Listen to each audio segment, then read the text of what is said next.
Hello friends, welcome to my channel. இன்றைக்கி நம்ம mushroom tikka எப்படி பண்ணுறதுன்னு பார்க்கலாம். இது ஸ்டவ்லே பண்ணுறது.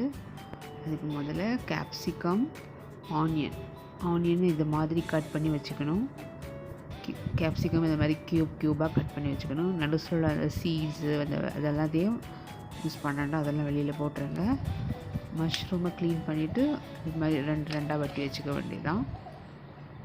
இது இந்த டிக்காவை நம்ம சிக்கனில் பண்ணலாம், மஷ்ரூமில் பண்ணலாம், பன்னீரில் பண்ணலாம். ஒரு பவுல் எடுத்துக்கோங்க. அதில் மஞ்சத்தூள், சிவப்பு மிளகாத்தூள், அப்புறம் உப்பு, கரம் மசாலா, பெப்பர், அப்புறம் கொஞ்சமாக தயிர்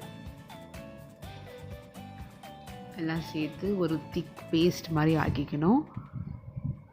அப்புறம் கொஞ்சம் இஞ்சி பூண்டு பேஸ்ட் எல்லாத்தையும் போட்டு ஒரு பேஸ்ட் கொஞ்சமாக தண்ணி ஊற்றினா போதும். பேஸ்ட் மாதிரி ஆக்கிக்கிட்டு நம்ம கட் பண்ணி வச்சுருக்க அந்த மஷ்ரூம், கேப்சிகம், ஆனியன் எல்லாத்தையும் போட்டு நல்லா மேரினேட் பண்ணி ஒரு 1/2 hour வச்சுருங்க. அந்த மசாலாவில் நல்லா ஊறட்டும்.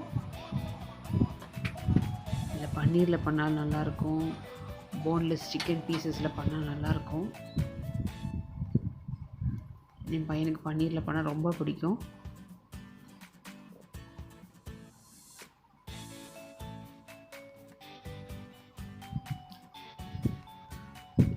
இது ஸ்டவ் டாப்லேயும் பண்ணலாம், ஓவன்லேயும் பண்ணலாம். இந்த மாதிரி ஒரு கம்பி ஸ்பீக்கர்ஸ் சொல்லுவாங்க, பேம்பு ஸ்பீக்கர்ஸ் கிடைக்கும். அப்படி இல்லைன்னா இந்த கபாப் பண்ணுற ஸ்டிக்கு பாபிக்யூ செட்டில் இருக்கும். அதில் முதல்ல கேப்சிகம், ஆனியன், மஷ்ரூம் அப்படி ஒன்று அப்படி அரேஞ்ச் பண்ணி வச்சுருங்க. குத்தி வைங்க. ரொம்ப இடையில கேப் போடாதீங்க. பண்ணி வச்சுட்டு ஒரு தோசை டவாவில் எண்ணெய் ஊற்றி இதை வச்சு திருப்பி க்ளோஸ் பண்ணி பொரிக்க வேண்டியதான்.